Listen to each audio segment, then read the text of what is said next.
Well, hello, everybody. Good afternoon or good morning, depending on where you are in the country. It's great to have you with us. I am Garrett Schmidt. I'm the managing editor for VBC Exhibit Hall. And I'd like to welcome you to today's live webinar hosted by Lightbeam Health Solutions. And it is titled Realizing the Quadruple Aim in Value-Based Care. And there's going to be a lot of great information shared today. So I'm excited that you are with us and you get to hear. A few items of note before we get started. All of us have joined in listen-only mode, so this is a traditional webinar format. You don't need to worry about muting yourself or turning off your camera or anything like that. We can't see or hear you, but we do want to hear from you, and so we're going to have a time for Q&A towards the end of the presentation. So each one of you has a little control module. And on that control module, there's a place for questions. So go ahead and drop your question in there at any time.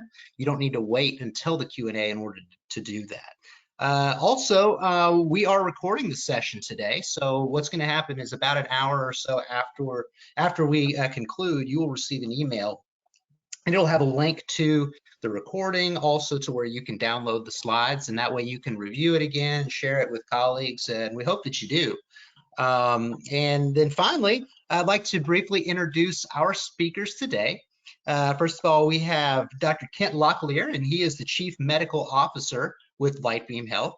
And then we also have Ms. Erin Page, and she's the President of Government Value-Based Care. So welcome you two, and look forward to hearing from you today. Thank you, Garrett. Thank you, Garrett. Good afternoon, everybody. Thank you for joining us. We're really excited to talk to you about value-based care. I've spent the last 24 years of my career in this particular area of healthcare. And a couple of things just I wanted to chat about before we get going is, as we progress through value-based care, it is a critical initiative for healthcare providers and organizations that are aiming to improve the quality of patient care while we're trying to control costs. Value-based care is a model that emphasizes achieving better health outcomes for patients rather than providing more services. And that is also the most important component that we'll continue to talk about.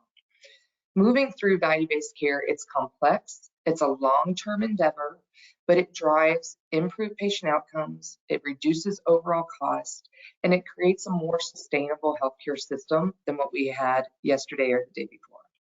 It requires commitment, investment, and a patient and provider-centered approach to the healthcare delivery. Dr. Locklear and I are excited to be here. I'm going to turn it over to him so we can talk a little bit about the evolution of value-based care before we jump into strategies and opportunities. Thanks, Erin. So let's start our presentation by looking at the evolution of value-based care from a CMS perspective. CMS has taken the lead in value-based care, as they have in many of these new innovative areas.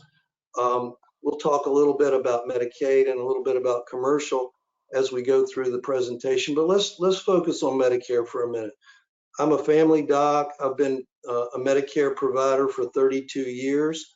And have experienced all these changes. Let's start with 2010, though, the Affordable Care Act. That's really where we saw, from a CMS perspective, a real focus on moving away from traditional fee-for-service.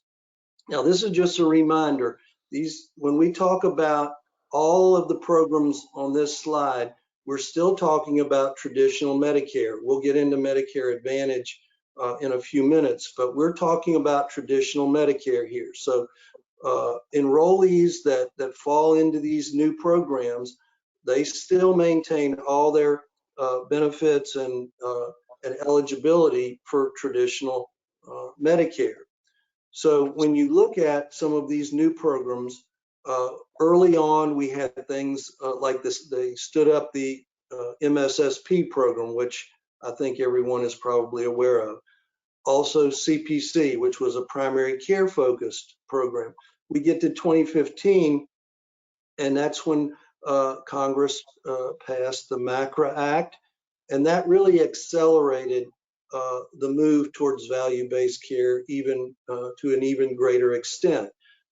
With macro, we had the introduction of programs that began to get into the area of shared risk, programs like the Next Gen ACO program. That was followed in the 2020-2021 timeframe by a couple of model programs, Primary Care First and direct contracting. And then I think a lot of us will be aware that direct contracting then evolved into ACO REACH. The other thing that I wanted to point out as you look at this evolution is there are several themes that are embedded in this progression.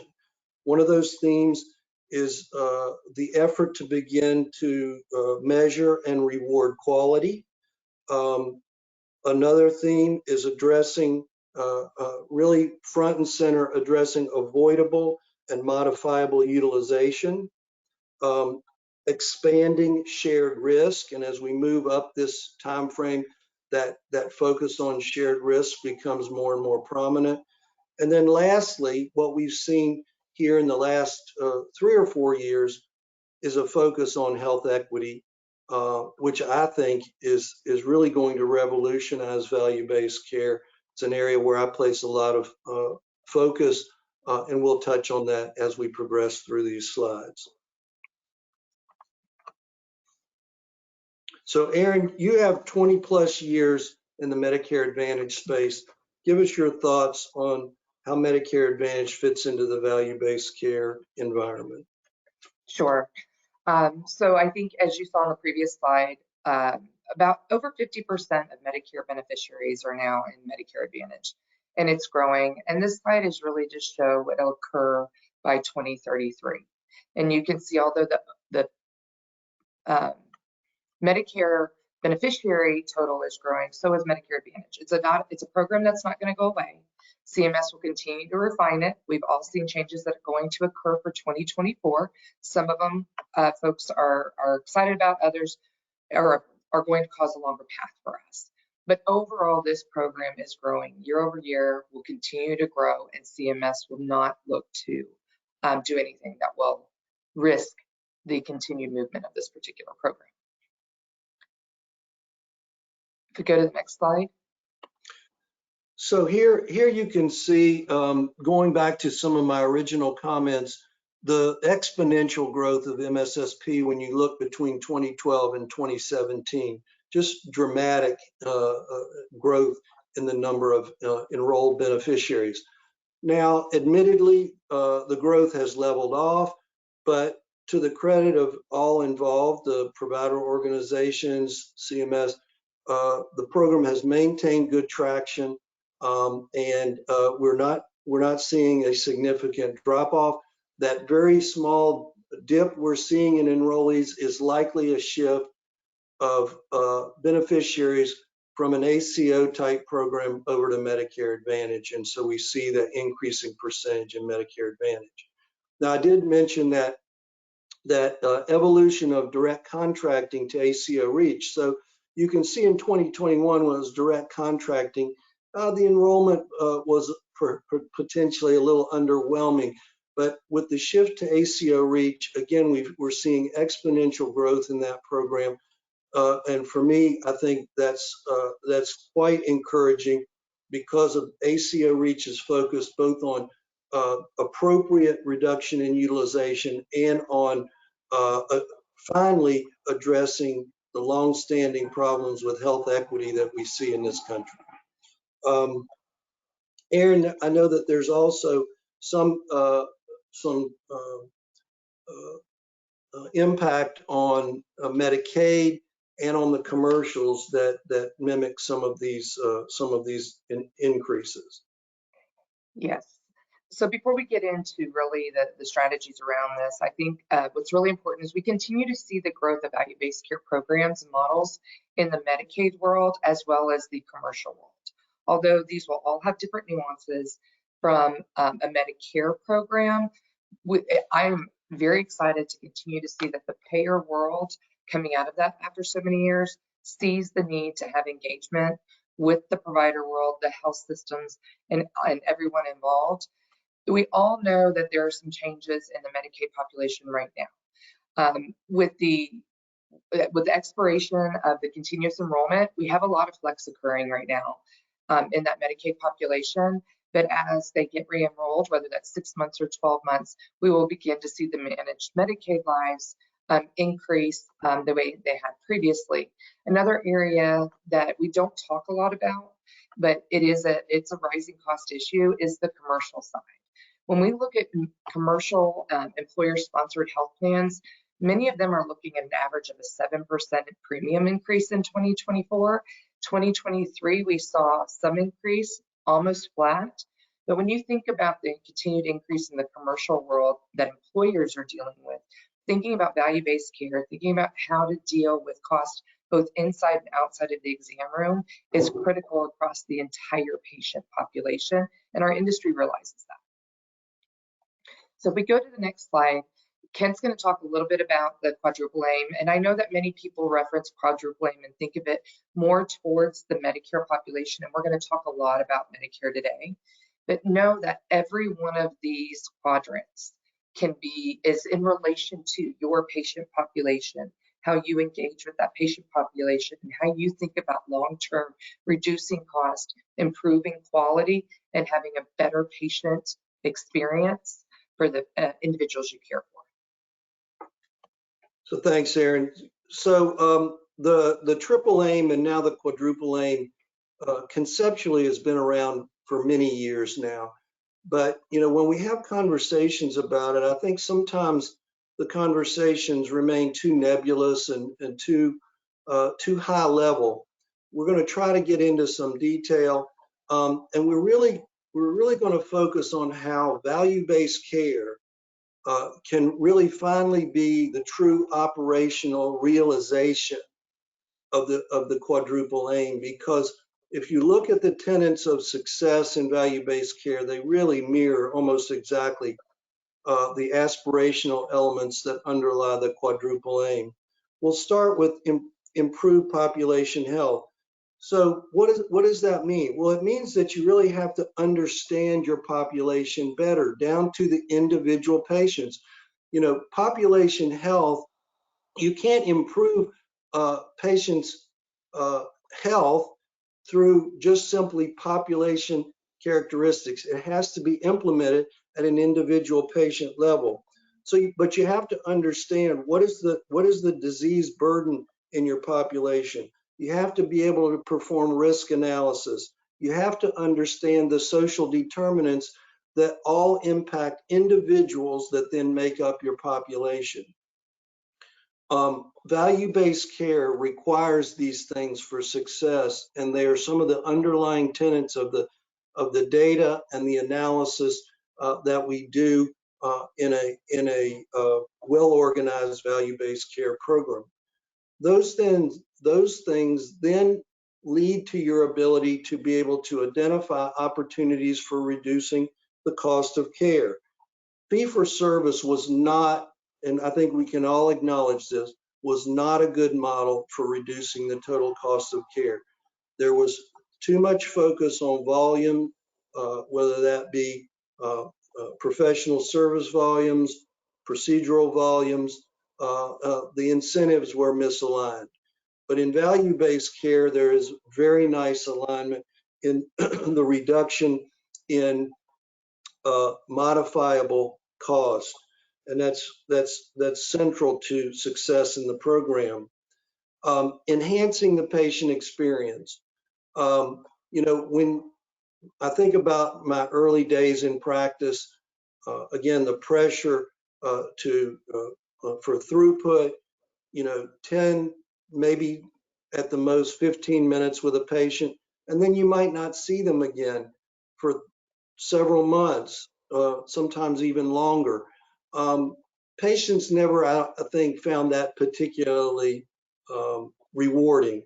They might really like their provider, but I don't think that they really had any affinity for that kind of experience. And again, the underlying characteristics of success in value-based care really get to the heart of changing that patient experience and having them engaged both in their own care, but with their provider and provider's extended team in a more meaningful way. And I think that that's borne out in some of the statistics that we are seeing. And then lastly, improving the provider experience. CMS has gotten the message in terms of reduction in provider burden. So if you think about like CPC, the original program, I think there were 16 or 18 quality measures that we were asking organizations to collect and to be measured against. That's really not reasonable. It places too much burden on the provider and the provider staff. I think they've gotten the message, and we're seeing a shift away from these high volume, clinical quality measures to a much more reasonable expectation and more of a focus on addressing utilization meaningfully, and also encouraging a focus on health equity.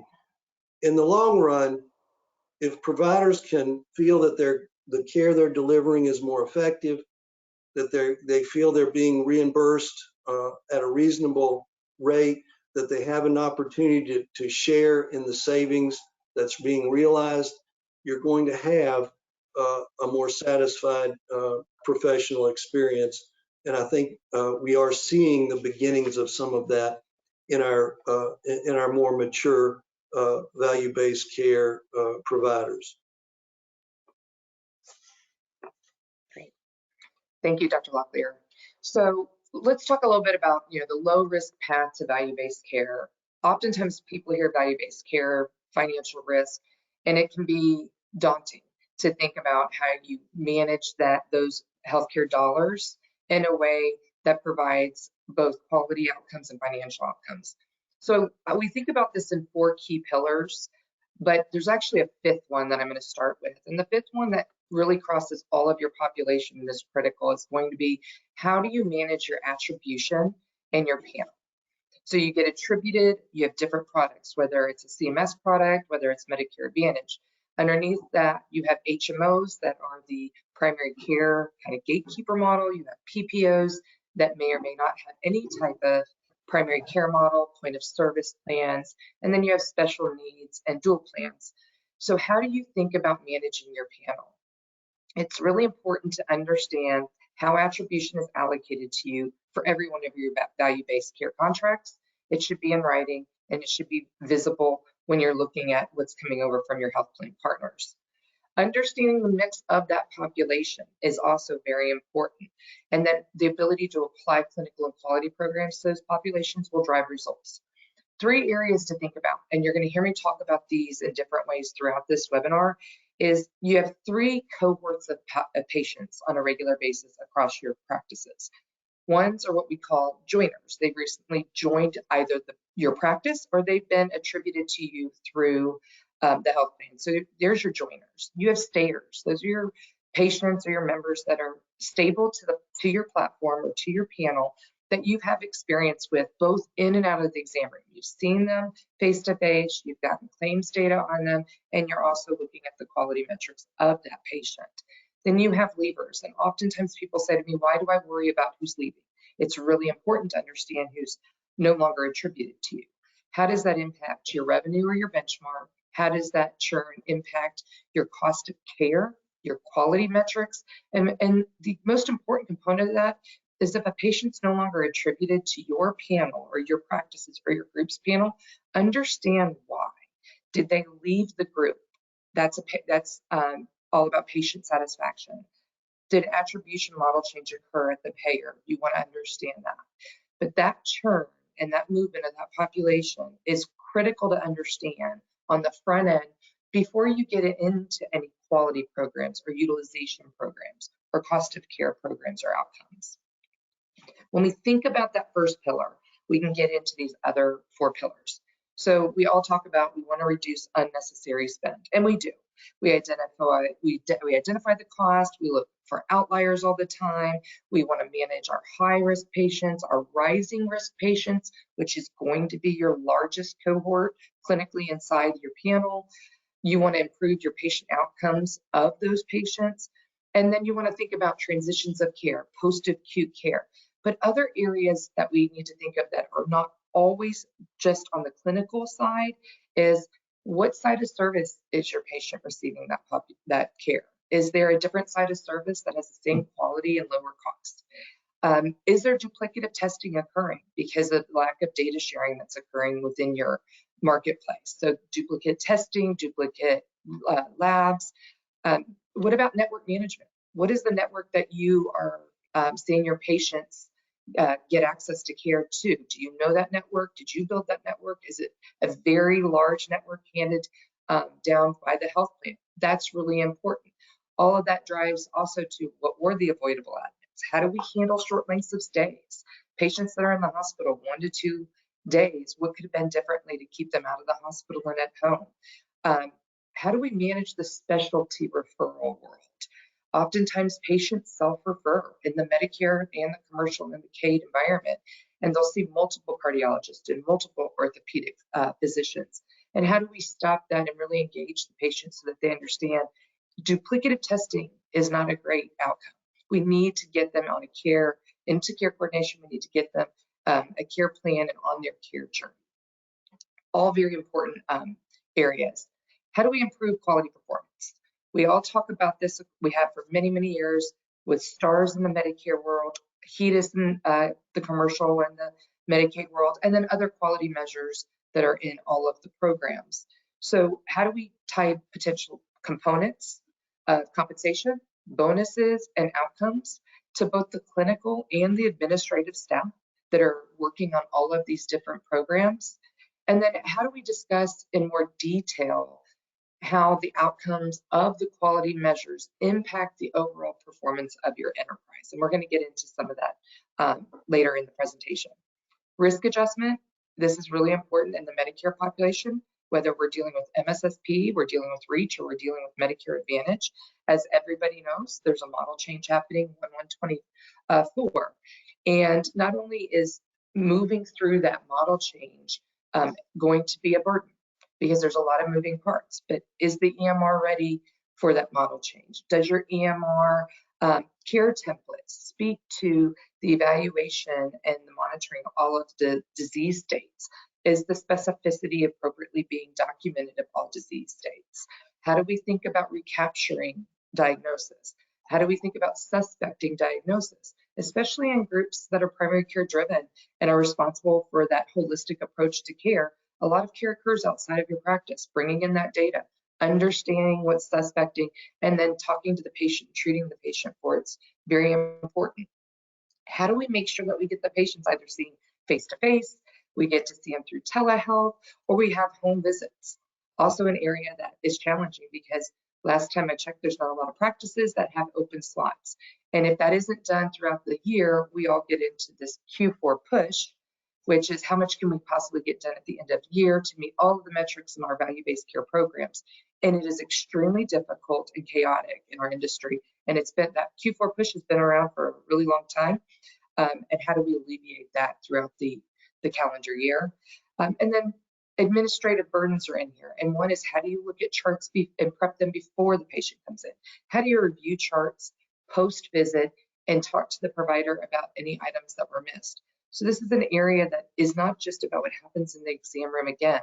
There's a tremendous amount of administrative work that's done outside of that exam room to make sure that everything is being captured in that visit with the patient.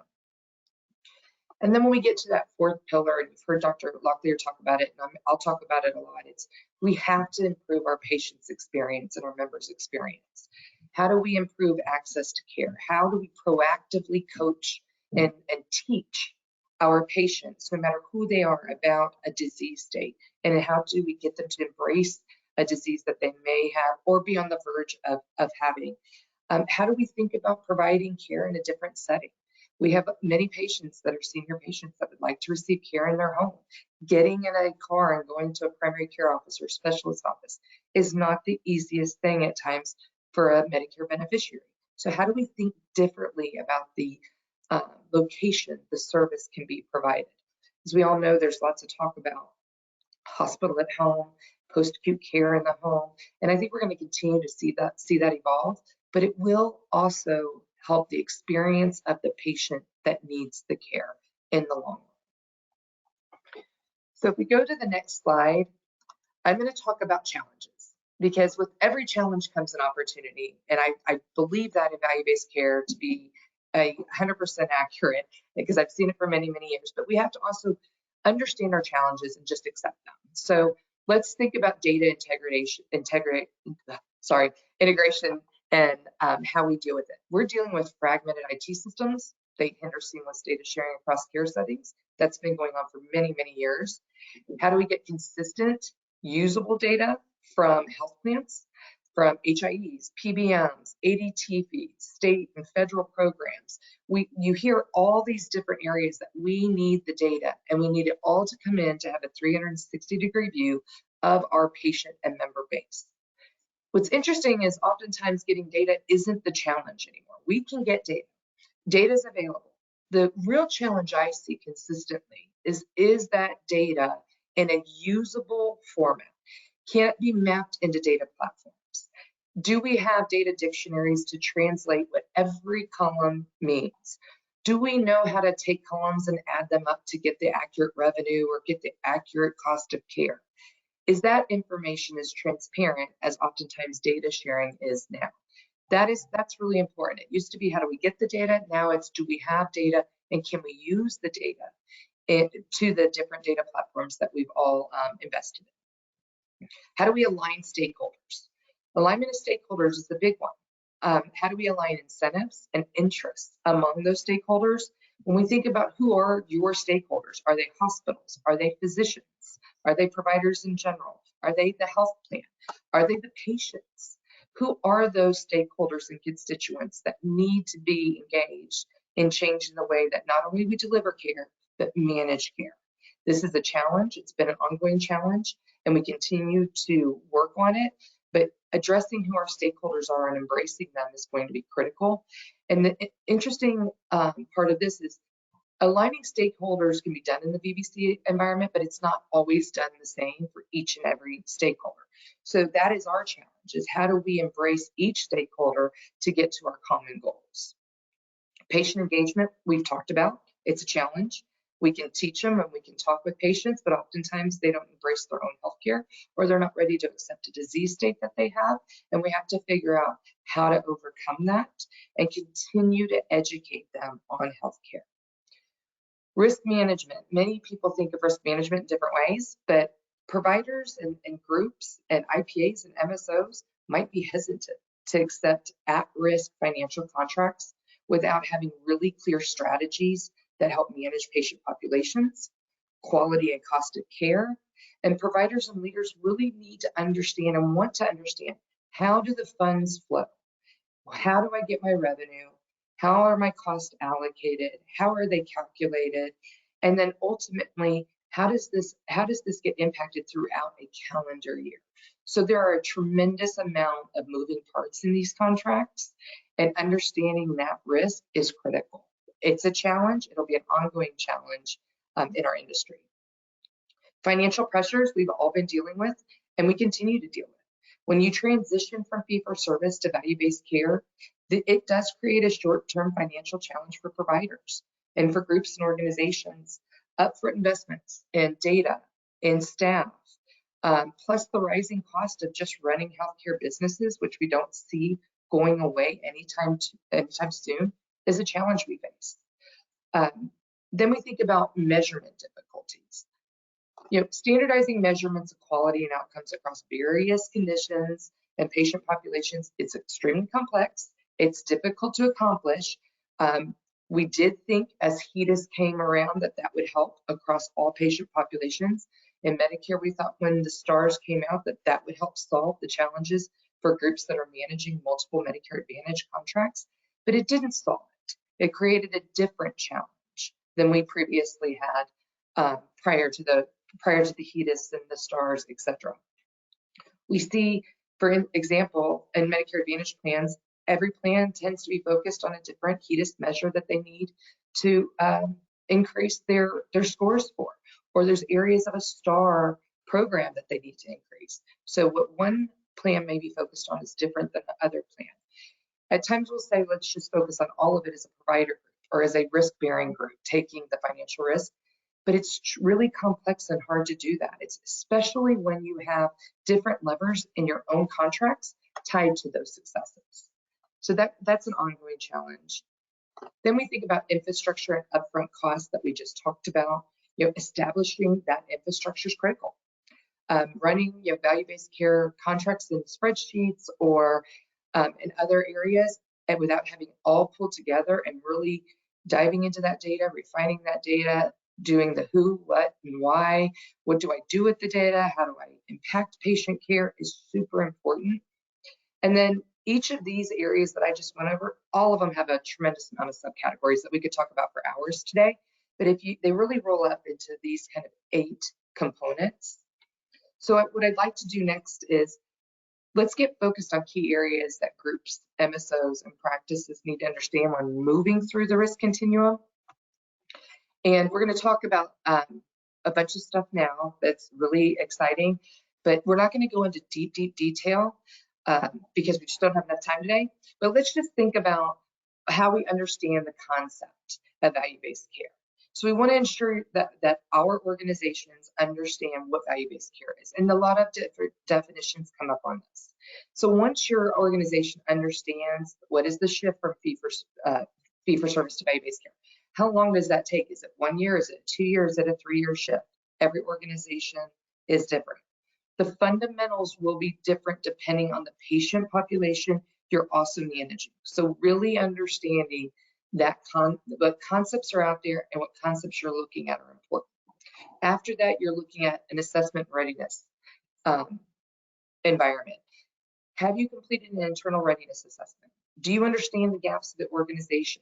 Have you created a plan of action that also includes culture readiness? This readiness assessment really becomes your roadmap. And it's an assessment that isn't just done once because we want to get into value-based care. It's an assessment we want to do on an annual basis to understand where we are in our value-based care journey. And so as your organization completes an assessment, either a first time or a yearly assessment, it will take time, it does take commitment, but it is ultimately your roadmap. Data and analytics, investing in a platform that provides attribution management, which we talked about before. Quality management, gaps in care is critical. Cost of care opportunities, how does that platform look at professional spend, outpatient spend, inpatient spend? How do they bifurcate that information between your provider panels so you can understand where you need to focus, but also the areas of success are really key here. One more area to focus on is contract management. Does your data and analytics platform allow you to manage the contract that you signed with your health plan partner and all of the levers associated, both financial, quality, and administrative? Quality and performance indicators. Those can be quality indicators as we think about from a HEDIS perspective, as we think about patient care, but there's administrative indicators that we have to think about. Many of these can be built into your payer agreements. Do you have quality gates built into your agreements? If you don't hit those, do you forfeit all of the earnings that you or your group may have been receiving from that particular health plan partner? When we think about certain targets for HEDIS, when we think about financial targets, when we think about growth targets, all of those are KPIs or indicators of your performance that you want to spread across the organization and make sure everyone understands their role in their quality and performance indicators. When we think about care coordination, this is a big one, right? This takes a lot of different parts of the organization to be successful. And it often involves creating care teams, utilizing certain software outside of your EMR, a deep focus now on social determinants of health and how we make sure we're capturing that, we're reacting to that, creating plans for that. How do we potentially have a multi-specialty care team if that is available to your group? And then when we look at our populations and cohorts, as we talked about earlier, it's really important. Granularity is key in care coordination. One program will not fit the population. Even a sub cohort of that population oftentimes needs that clinical program or that care coordination program tailored to their basic care needs, so that we're driving outcomes, and we're very focused on outcomes in value-based care. Yeah, Aaron, just a couple comments, quick comments on care coordination, because this is one of the areas where organizations can stumble if they don't really put a lot of focus on the culture and changing the culture of their organization, including getting the buy-in from the providers. So the providers traditionally have looked at themselves as, front and center when it comes to direct patient care. And we have to spend some time working with them to understand, the healthcare team concept, and getting them to turn over some of those responsibilities to highly qualified individuals who can represent them and engage their patients in a meaningful way to get the kind of reach and the kind of results that are going to be necessary to be successful. And again, it really comes down to culture.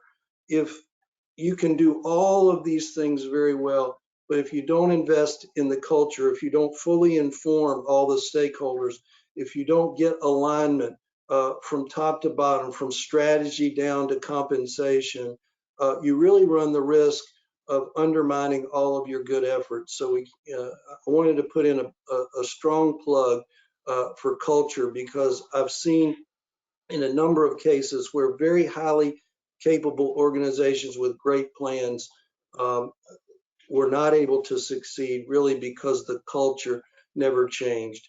You have to find champions. You have to pull in your influencers within your group. You have to develop subject matter experts. And if you do these things, the culture will come along. Thank you, Dr. Locke.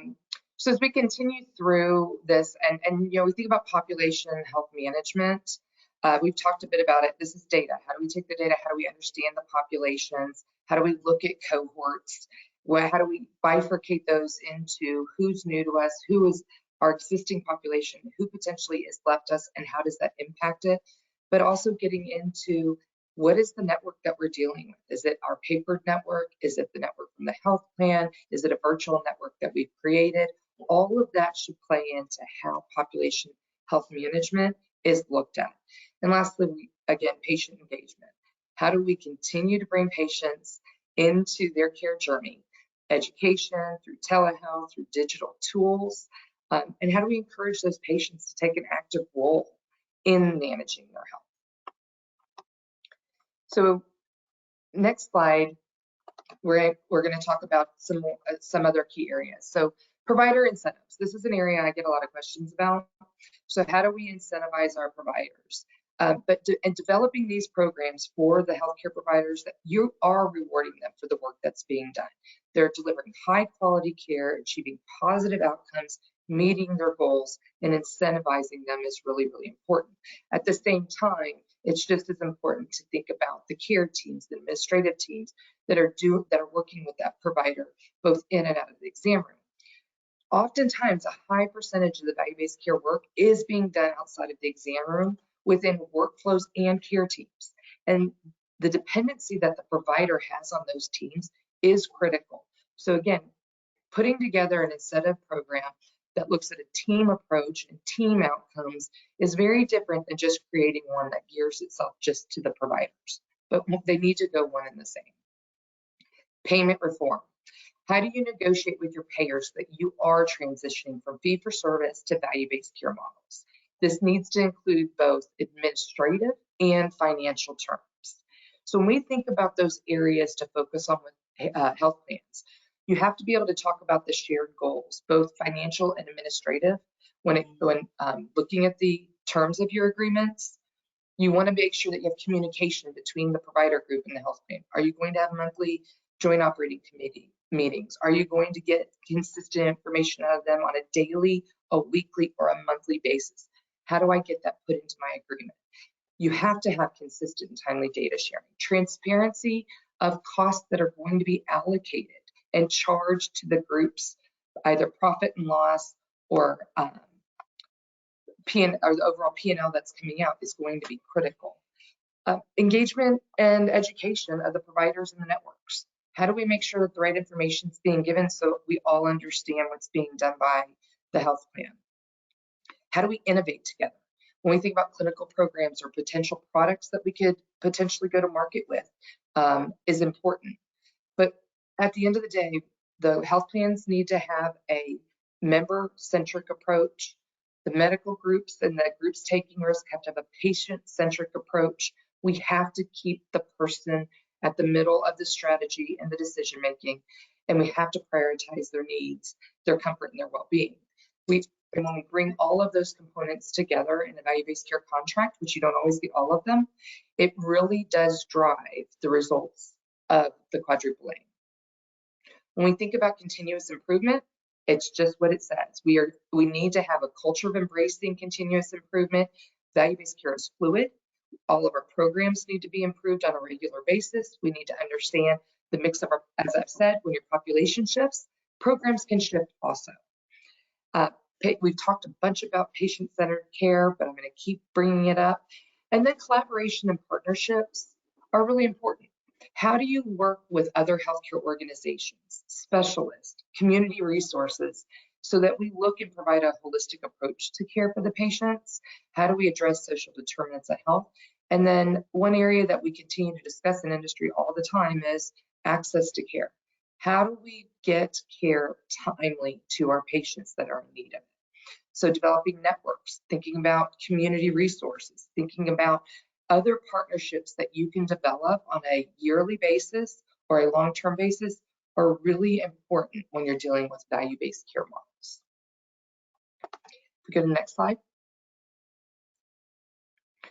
So for the last 4 key areas of focus is let's think about regulatory and compliance. And lots of people will think different as soon as I say those words, but you want to stay informed about regulatory changes that are related to value-based care. You want to ensure compliance with the laws because you are oftentimes becoming a downstream entity or a downstream partner of a health plan. Having annual readiness exercises are important. There's 3 areas to think about every single year. Is in April, CMS releases Medicare Advantage's final rule for the following year. This year in October, we received updates to the REACH program for 2024 from CMS. And earlier this month, CMS released the final physician fee schedule rule that has a tremendous amount of data in it and information in it that we all have to pay attention to, because it is not just how a provider is going to get paid. It's what's going to change on the regulations for MSSP. And there's so many other components related to that particular rule. Those are 3 key areas that will get released every single year that we have to pay attention to, because when you take financial risk and you're in these programs, everything that comes out impacts you, just like it impacts your patients or it impacts the health plans. How do we measure and report? Continuously measure and report on outcomes to all your internal and external stakeholders. Include patients, include your health plan partners, include regulatory bodies. Demonstrate the effectiveness of your programs that you are doing for value-based care. Share the success of the organization. This is extremely hard work and it's time consuming, but showing that it works is really important as we all continue down this journey. And as we see both CMS and state regulators think about different types of programs they want to release in the future. Flexibility and adaptation is very important. You have to be able to adapt your strategies as you gain experience and as the healthcare landscape changes. Flexibility is key. And as we've all seen, and I think a great example is when CMS went from direct contracting to REACH and a year-over-year model change that actually added additions to REACH. That was something we all had to quickly pivot towards. The industry did it, many groups did it, we've embraced it, we changed, we have outcomes that show that groups are doing quite well. But again, flexibility and adaptation in a value-based care model is very important. So when we think about key areas of focus, let's think about what solutions there are. So if we go for it, one more.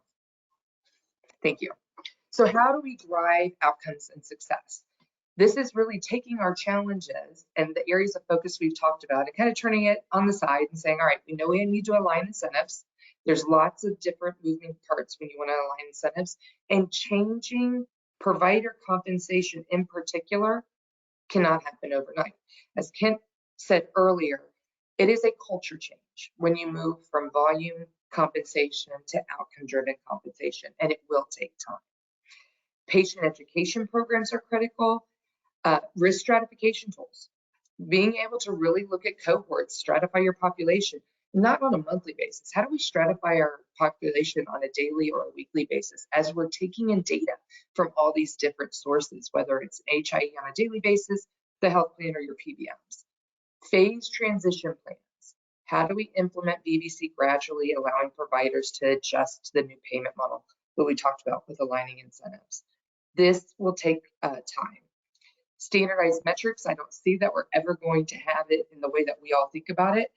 They may be standardized for a program like Medicare Advantage on how they're graded, but when it comes down to the groups bearing risk, the metrics we're going to focus on differently. How our contracts are written are going to be different, which also leads us to focus on different areas and metrics. Public and private partnerships are critical. We just talked about that. Training and development. Training internally your staff to understand what's coming down the pipeline. Continuous education of the staff as a whole. And transparency of success and outcomes is really, really important to get the buy-in in this culture shift, operational shift, and care model shift of your population. Dr. Locklear, do you have anything you'd like to add? No, that's you're good. Okay, so how do we think about population health enablement? So I look at this for the 4 A's. How do we aggregate data? Then how do we analyze the data? How do we automate the data? And then how do we augment the care that's occurring to the patient? This looks simple. It's pretty straightforward on a slide, but all of this takes a tremendous amount of work to make sure that we're collecting data consistently. When we aggregate it, is it being aggregated in a way that it's usable? When you think about analytics, are we leveraging AI to identify and stratify risk? Are we creating analytics that providers can understand what to do with, that staff understands their role in that, and that we clearly surface the opportunity to impact the cost and quality of care of a patient population? How do we automate this? And then again, how does the experience of both our internal constituents and our patients get augmented through this enablement process? And as you can see at the bottom of the slide here, you'll see that right now Lightbeam we've served over 42 million patients, over 170,000 physicians. We're processing over 5 billion claims, over 13 billion clinical data elements, and our results have produced about $2.5 billion in gross savings. And just the savings associated with CHF and COPD is about $125, or give or take. So you can see when you are able to really look at this enablement, bring it together, and really focus on the enterprise as a whole to deliver these outcomes, the success can be there.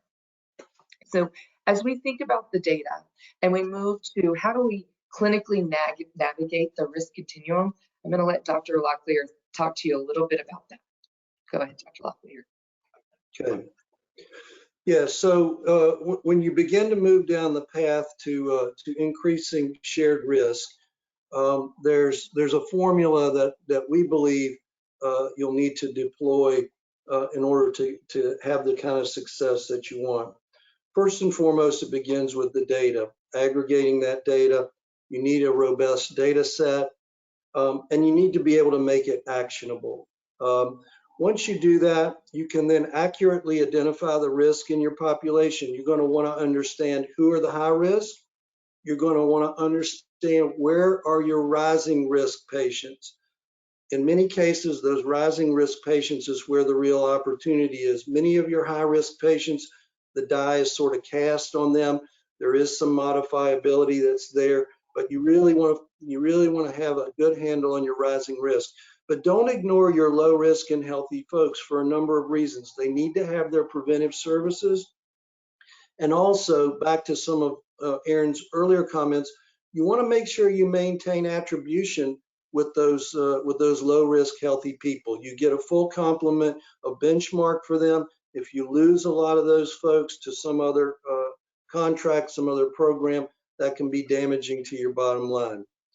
Once you get past aggregation and identifying the risk, then what do you do with it? It's not just the who, but why. Why is this patient high risk, and is that risk modifiable? In some cases, the answer will be no, and that's the whole regression to the mean kind of concept.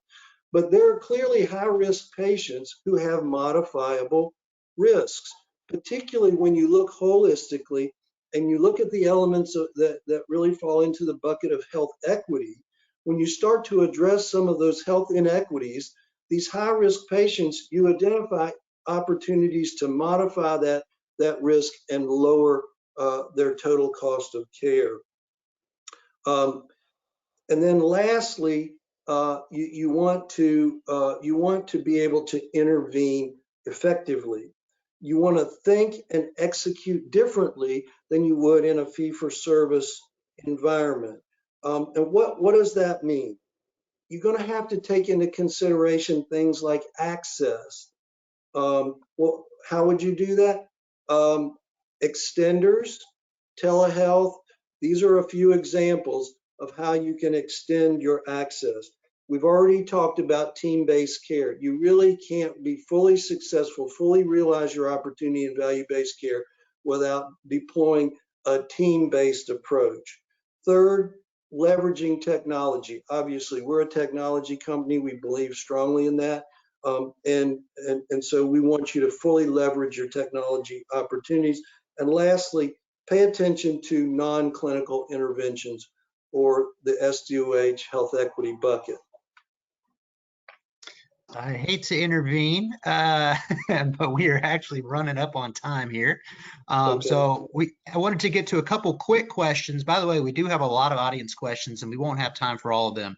If you asked a question, someone will get back to you through email. So don't worry. So go ahead and ask your questions now, but we'll get to a couple of them real quick. All right, first question here is, can you address the ECDS measures and if these will be monitored differently than the current metrics?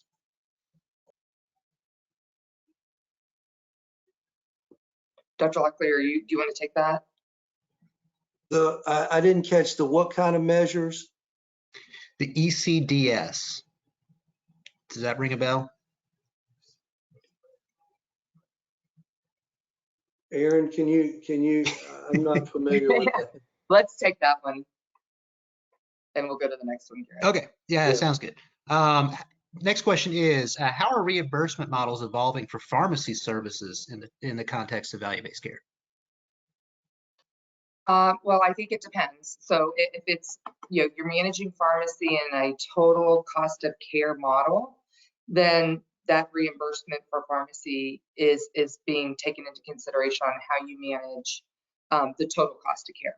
If you're thinking about how pharmacies are being paid through a PBM relationship and rebates, I don't think that those models have evolved enough yet. I do think with the transparency that the government is putting on pharmacy data and negotiations, that is going to begin to force a different spotlight on how we think about pharmacy spend, how we think about the quality incentives associated with it, as well as the rebates that are negotiated within that spend that are then shared with the groups that are bearing the financial risk. Great. Next question here, and I know we're kind of rushing through, but we've got a lot of them. Is there a role for guided care nurses in the outpatient care of patients with complex healthcare needs? Oh, absolutely, for sure. They can play a critical role. One of the things that we talk about, Aaron and I both talk about frequently, is having our professionals practicing at the top of their license. And that model, the team-based model, and relying on nurses with extended credentials of whatever type, whether they're behavioral health, nurse practitioners, guided care nurses, they should all be leveraged to their full capacity. Great. Last question here, because again, unfortunately, we do have to wrap up, but this will be a good one for you both. In this question, it says, value-based care, quote unquote, is a term used by many in the industry. How would you define value-based care in one sentence using layman's terms, like to a non-clinical family friend at Thanksgiving dinner? All right, Aaron, you go first, and then I'll go second. So I would say that it's how do you receive better health care at lower out-of-pocket expenses for you and your family. That's exactly how I would describe it. Okay. Higher quality of care with less out-of-pocket expenses for you and your family. That's a great explanation. What about you, Dr. Locklear? Yeah, I would describe value-based care as delivering care in the right venue at the right time for the right conditions, regardless of the reimbursement. You sort of take the reimbursement element out of it, and there's this getting away from this whole concept of fee for service. So someone has an issue, they come in, they get that service, and they pay for that service. That's sort of the fee for service model. In value-based care, you want to get patients the right intervention, the right care in the right venue at the right time, regardless of the reimbursement elements. That's a wonderful explanation. And obviously, there are whole conferences, whole companies that are based around this. There's a lot there, but that's kind of boiling it down to its simplistic parts. And it is a work in progress. We're still getting there. We're well along the way, but there's a long way to go, I think, as we all can agree. And so there are organizations like Lightbeam that are helping us get there. So we really appreciate you guys helping us today with that. I know I learned a lot. I hope that you all did as well. Again, if you had a question that didn't get answered, someone will reach out to you with an answer to your question. So as we close out here, because we are running up on the hour, I did want to encourage you all to head over to VBCExhibithall.com and check out the Lightbeam Health Solutions virtual booth there. There's a lot of really cool resources. You can read up more on what they're doing and what they're into, and kind of familiarize yourself with them, and of course reach out to them through there. So the slides that we're going to send out, or a link to the slides, we'll actually have a hot link directly to that. So you can go check that out, and hope that you do. And then finally, if you'd like to reach out to the Lightbeam team, you can reach out to them here, info@lightbeamhealth.com, or feel free to reach out to me, and I'm happy to facilitate an introduction for you. But again, I wanted to thank our speakers today. Thank you, Aaron. Thank you, Dr. Locklear. And thank you all for joining us. There's a lot vying for your attention today, so really appreciate you spending the afternoon with us. And we hope that you join us in the future for the next one. Have a great one, folks, and have a happy Thanksgiving. Bye-bye. Thank you. Bye now.